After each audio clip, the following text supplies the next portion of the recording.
സ്വന്തം വാർഡിൽ ഇരുട്ടകറ്റാൻ സ്വന്തം കയ്യിൽ നിന്ന് പണമെടുത്ത് വഴിവിളക്കുകൾ സ്ഥാപിച്ച് മാതൃകയായിരിക്കുകയാണ് ഒറ്റപ്പാലത്തെ ഒരു വാർഡ് കൗൺസിലർ.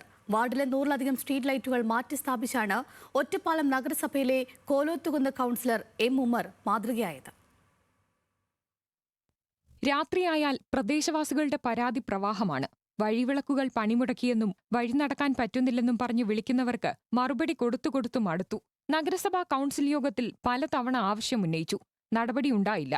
ഇനിയും ജനങ്ങളുടെ ആവശ്യത്തെ അവഗണിക്കാൻ കഴിയില്ല എന്ന് ഒറ്റപ്പാലം നഗരസഭയിലെ 9-ാം വാർഡായ കോലോത്തുകുന്നിന്റെ കൗൺസിലർ എം ഉമ്മർ നിലപാടെടുത്തു. സ്വന്തം കൈയിലെ 1 ലക്ഷം രൂപയാണ് സ്ട്രീറ്റ് ലൈറ്റുകളുടെ പ്രശ്നപരിഹാരത്തിനായി മാറ്റിവെച്ചത്. ആകെ 153 സ്ട്രീറ്റ് ലൈറ്റുകളാണ് വാർഡിലുള്ളത്. ഇതിൽ 100-ലധികം എണ്ണം ഇപ്പോൾ മാറ്റിക്കഴിഞ്ഞു. ദിവസം 4-5 ആളുകൾ വിളിച്ചിട്ട് സ്ട്രീറ്റ് ലൈറ്റിന്റെ പരാതി പറയുമ്പോൾ അത് പരിഹരിക്കാൻ കഴിയാത്തൊരവസ്ഥ വന്നപ്പോൾ 100 ലൈറ്റ് പുതിയത് സ്ഥാപിക്കാൻ ഞാൻ തന്നെ മുൻകൈയെടുത്ത് സ്ഥാപിക്കുകയാണ് ചെയ്തത്. അതിൽ 60 നോർമൽ 50 വാട്ടിൻ്റെ LED ലൈറ്റും 40 എണ്ണം ഓട്ടോമാറ്റിക് സെൻസറുള്ള ലൈറ്റുമാണ് സ്ഥാപിക്കപ്പെട്ടിട്ടുള്ളത്.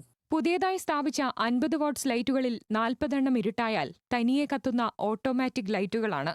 സാധാരണ ലൈറ്റുകൾക്ക് ഒന്നിന് 1000 രൂപയും ഓട്ടോമാറ്റിക് ലൈറ്റുകൾക്ക് 1200 രൂപയുമാണ് ചെലവ് വരുന്നത്. വാർഡിലെ ബാക്കിയുള്ള 53 ലൈറ്റുകളിൽ 30 എണ്ണത്തിന് നിലവിൽ തകരാറുകളൊന്നുമില്ല. ബാക്കി വരുന്ന 23 വിളക്കുകൾ കൂടി വരും ദിവസങ്ങളിൽ മാറ്റി സ്ഥാപിക്കുമെന്നും ഇതോടെ വാർഡ് പൂർണ്ണമായും വെളിച്ചത്തിലാകുമെന്നും കൗൺസിലർ ഉമർ കൂട്ടിച്ചേർത്തു. ന്യൂസ് മലയാളം, പാലക്കാട്.